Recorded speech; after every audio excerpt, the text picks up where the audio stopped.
story about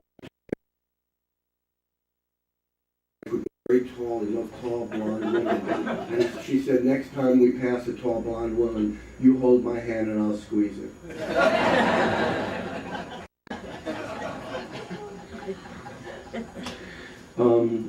The great thing about walking to school is, two kids would be, mesmerized by some poor old sleeping in his own urine. That's fascinating to two young kids.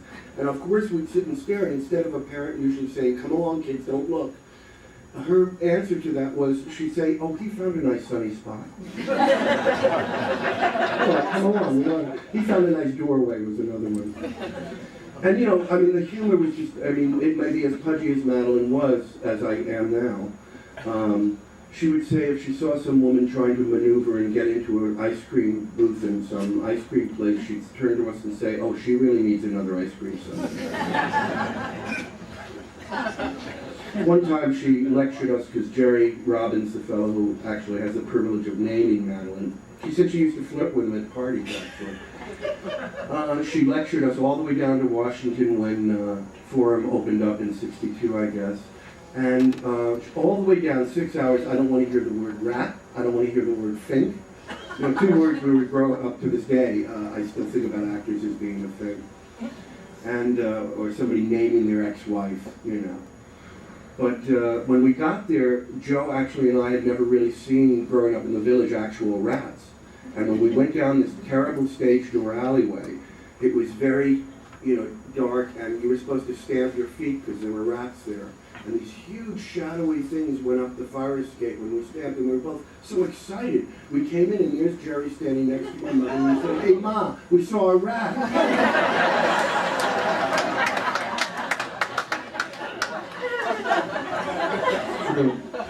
And just before I leave, I wanted to sort of, like I said, just everything's so quickly done, but those are basically the things I wanted to cover. And also, if Madeline here, you remember she's constantly promoting me as this, what I call the Madeline Gilford Struggling Sons Artist Fund. I have many things available if anybody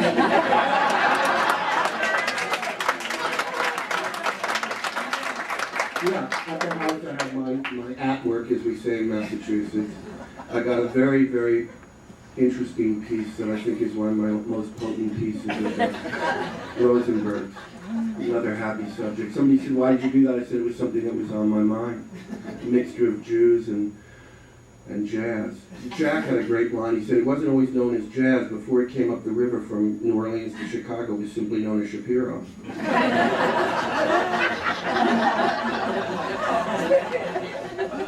That was another line that Dana reminded me of. Whenever we said something mean or spiteful, she said, we don't believe in that. One of my favorite lines that sticks with me to this day when I had what I call my homeless children, she'd hear us listening to something on TV that was terribly inappropriate, that had gunfire or violence in it, and we'd hear from the other room, doesn't sound good in there.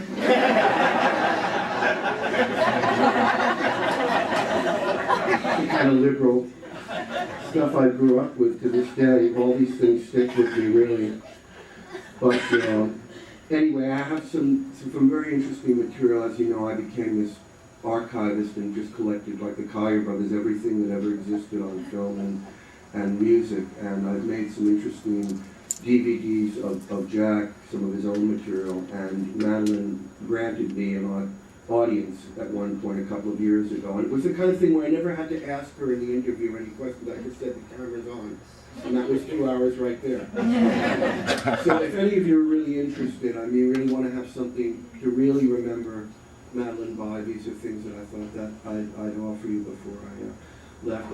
I wanted to read this poem that I think sums up a lot. At one point, as a present for Madeline, I actually put it to music, which the tune I ended up choosing was what we know as Oh Maryland or Oh Christmas Tree. I sort of made it into a march and sang it as what I said, Sam M. Cohen. And Yipper wrote this wonderful poem for Madeline years ago. Yip Harburg, who of course was Joe's godfather, and then given to me as if Jews are supposed to have godparents in the first place. But she loved Yipper, and he really was able to really capture something here. And I just felt like it would be good if I read it. If you hadn't, it's from this Yipper book. I don't know if it's still in print. It's called At This Point in Rhyme. Yip Harper, who wrote, of course, the lyrics to Wizard of Oz. That was a present for her 50th. My brother, the prompter.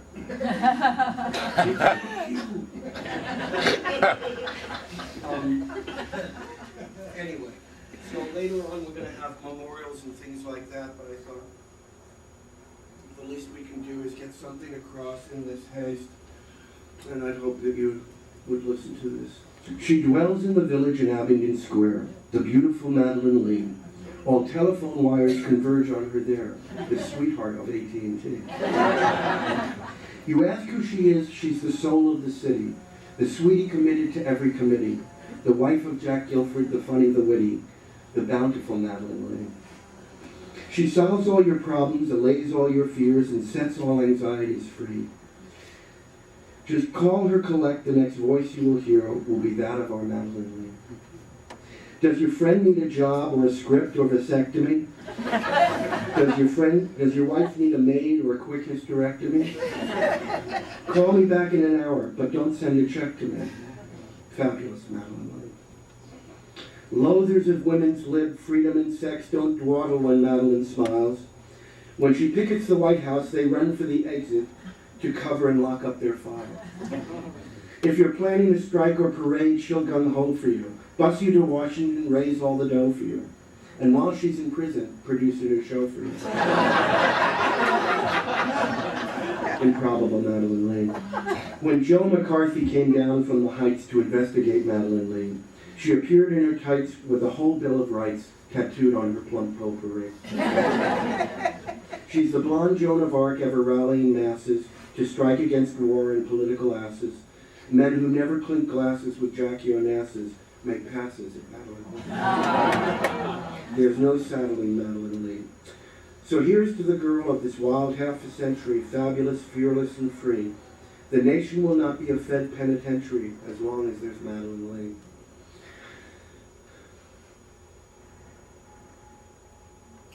So let's tear a herring and toast it in wine for her. Let Barnum and Bailey design a gay shrine for her. And the Zodiac light up a new neon sign for her. Lovable, laudable, bright and applaudable. And audible.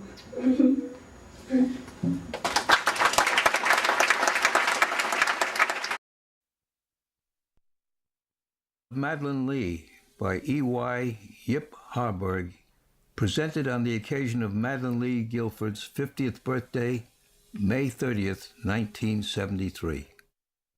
She dwells in the village in Abingdon Square, the beautiful Madeline Lee. All telephone wires converge on her there, the sweetheart of AT&T. You ask who she is? She's the soul of the city, the sweetie committed to every committee, the wife of Jack Gilford, the funny, the witty, the bountiful Madeline Lee. She solves all your problems, allays all your fears, and sets all anxiety free. Just call her collect, and the next voice you hear will be that of Madeline Lee. Does your friend need a job, or a script, or vasectomy? Does your wife need a maid, or a quick hysterectomy? Call me back in an hour, but don't send a check to me. Fabulous Madeline Lee. Loathers of women's lib, freedom and sex don't dawdle when Madeline smiles. When she pickets the White House, they run for the exits to cover and lock up their files. If you're planning a strike or parade, she'll gung-ho for you, bus you to Washington, raise all the dough for you, and while she's in prison, produce a new show for you. Improbable Madeline Lee. When Joe McCarthy came down from the heights to investigate Madeline Lee, she appeared in her tights with the whole Bill of Rights tattooed on her plump potpourri.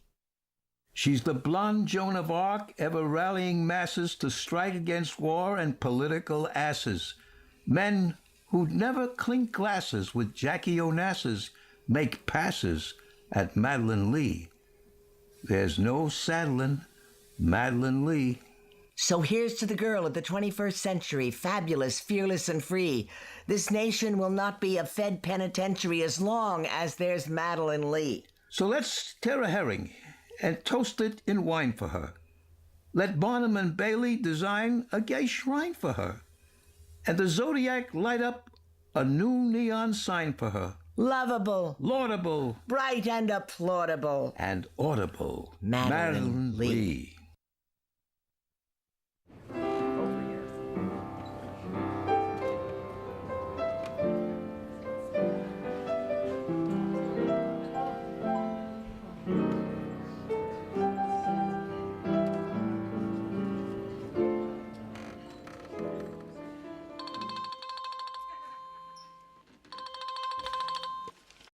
Is going to say something.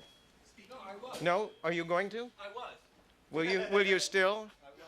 Thank you. Hi, I'm Sam Gilford, as you can see. Thank you all for coming so much. I was going to sing. I actually put that poem to music at one point. I was choosing between either a slow air or a march.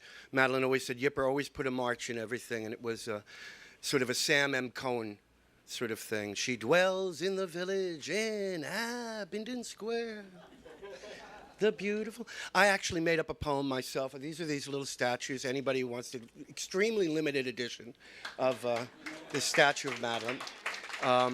You can see me about it and take orders. And also I have, Daniel has bought the entire stock of an hour and 45 minutes of Jack Gilford that I put together on DVD of all of his own material, which is pretty hard to find, and something that you could really remember him and laugh and cry with that. And also, about March of 2006, I actually did for public access an interview with Madeline. The kind of thing where I never had to ask any questions. I put camera on, I just said... So it's 2 hours and 8 minutes. It's also playing on the television over there. And with the statue, you get segments of that. But it's actually a wonderful, it's all about her growing up in the Bronx and Jack and the Blacklist, which were actually three things that she could solve any problem that you ever had, no matter what it was. I was trying to get into an art gallery. She knew nothing about art galleries. But the Blacklist, the divorce from her first husband in custody battle, and show business could solve whatever problem it was that you had, those three things. Anyway, I took a takeoff on this Emma Lazarus poem on the Statue of Liberty, and I wrote this for this statue here. It says, sing me your 400 choruses, yearning to be in the theater.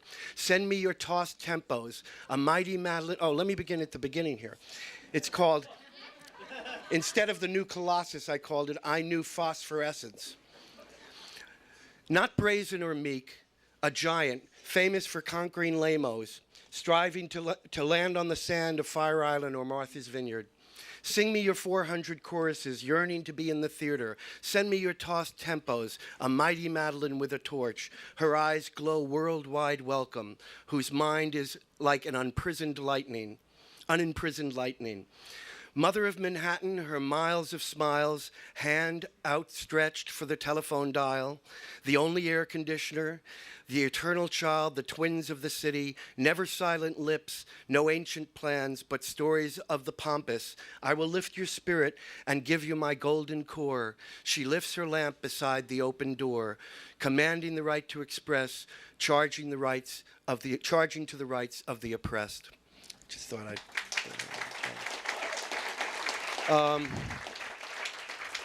I may be on for a while, so pace yourself. As I say, actually, you can see that I have Jack's jeans and my mother's corduroys. Used to go in places and I'd say I'm Jack Gilford's son. They'd look at me like I was supposed to pull out some kind of ID or something. Then they'd just look and say, you are. And I welcome you here for all those. I'm Jack and Madeline's youngest son, Sam. How many words would it actually take to describe this incredible woman? Billions and billions.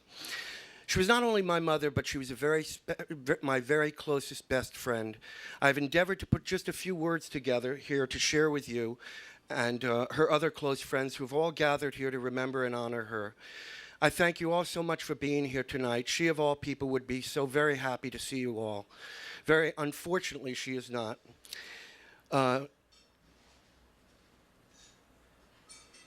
She did everything she could to help everyone here on Earth in her almost 85 years with us. But she laid down, she got tired. She went to join all those others she loved so much that have also departed. She missed them all missed them as well. And who wouldn't, for good reason? Some of the most incredible, special people she had collected on this planet. Who wouldn't want to be with them again, to be in the company of Jack Gilford and Yip and Eddie Harburg, Bill Baird, Marvin Rothenberg, Stan